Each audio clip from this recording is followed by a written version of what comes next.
जय श्री कृष्णा। प्रिय दर्शकों, आप सभी का स्वागत है हमारे इस YouTube चैनल पर। दर्शकों, कई बार कुछ ऐसी घटना मेरे सामने आती है जिसको लेकर के मुझे लगता है कि मुझे आप लोगों के साथ अपना अनुभव साझा करना भी चाहिए, और यदि कोई मार्गदर्शन हो सकता है तो वो भी मुझे आप लोगों के सामने रखना भी चाहिए।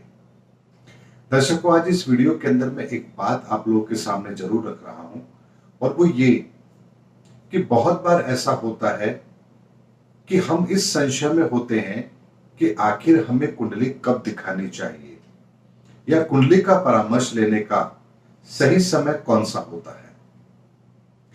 दर्शकों, यदि आप सरकारी नौकरी में हैं, आराम से ईमानदारी से नौकरी कर रहे हैं, तो आपको अपने पूरे जीवन में जब तक कोई बड़ा ऐसा कार्य ना हो जिसके संदर्भ में आपको किसी परामर्श की आवश्यकता है, तब तक आपको किसी भी तरह के ज्योतिष परामर्श की आवश्यकता नहीं होती है।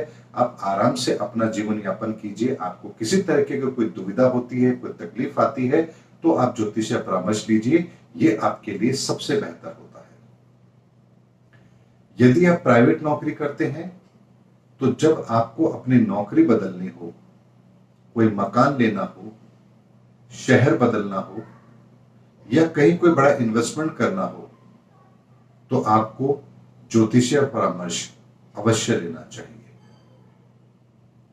यदि आप व्यापारी वर्ग हैं, तो आपको हर वर्ष ज्योतिषीय परामर्श अवश्य लेना चाहिए, क्योंकि हर वर्ष आपके लिए नया वर्ष है। पिछले साल की मेहनत जरूरी नहीं है कि अगले साल भी आपको वही प्रतिफल देके जाए। ऐसे में जो व्यापारी वर्ग होता है, उन्हें हर वर्ष अपनी कुंडली जरूर दिखानी चाहिए। चाहे तो वो नया साल आरंभ होता है तब दिखाएं, या फिर जो उनका जन्मदिन होता है उस दिन वो दिखाएं, या उससे पहले वो दिखा लें, ताकि अगला साल उनका कैसा रहेगा, किस तरह का समय उनको मिलने वाला है, और कोई बड़ा निवेश वो कर रहे हैं या व्यापार में कुछ बड़े निर्णय वो ले रहे हैं, तो इस वर्ष उन्हें कैसे निर्णय लेने चाहिए। इसीलिए व्यापारी वर्ग को हर वर्ष अपनी कुंडली जरूर दिखानी चाहिए, ताकि उनके निर्णयों में उनकी कुंडली का भी महत्वपूर्ण रोल जरूर होता है, क्योंकि ये उनके लिए बेहतर है। क्योंकि व्यापारी वर्ग को एक भी गलत निर्णय यदि उनके जीवन में होता है, तो उसका बहुत बड़ा आर्थिक नुकसान उन्हें अवश्य उठाना पड़ता है। उसके अतिरिक्त यदि आप 60 वर्ष की आयु से अधिक है और स्वास्थ्य लाभ आपको पूरी तरह से है, तो आपको कहीं भी कोई जाने की आवश्यकता नहीं है। आप केवल अपने लग्नेश को मजबूत कीजिए, वही आपके लिए बेहतर है। लेकिन यदि 60 वर्ष की आयु आपकी हो चुकी है, उससे अधिक आयु वर्ग के आप हैं, और स्वास्थ्य को लेके कहीं ना कहीं कुछ ना कुछ परेशानी आपको रहती है, तो भी आपको हर वर्ष ज्योतिषीय परामर्श अवश्य लेना चाहिए। और हर साल आपकी कुंडली के आधार पर जो उपाय आपको बताए जाते हैं, वह आपको अवश्य करने चाहिए। इसके अतिरिक्त महिलाओं को अपने जीवन के अंदर जब तक कोई बड़े निर्णय न लेने हो, तब तक उनको कुंडली दिखाने की आवश्यकता नहीं होती है। लेकिन यदि आप कोई नौकरी बदल रहे हैं, कोई मकान लेने की प्लानिंग आपकी है, या पति पत्नी के बीच में कोई ऐसी परिस्थिति चल रही जिसकी वजह से घर में शांति नहीं हो पा रही है, या ससुराल को लेकर के कुछ तकलीफ है, या संतान नहीं हो पा रही है, या संतान से मतभेद ज्यादा है, या संतान को लेकर के कोई चिंताएं हैं, अगर इस तरह की समस्याएं आपके जीवन में है, तो फिर आपको ज्योतिषीय परामर्श अवश्य लेना चाहिए।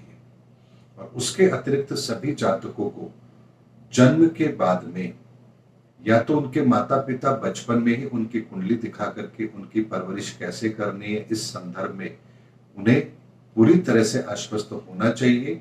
या फिर जब आप स्वयं बड़े हो जाते हैं, 12-15 साल या 18 साल या 20 साल के या 25 साल के, तब भी आपको एक बार ज्योतिषीय परामर्श लेना चाहिए, ताकि आप ये जान सकें कि जीवन के अंदर परमात्मा ने आपको क्या खूबी दी है, और उसके आधार पर आपको अपनी मंजिल कैसे तय करनी है।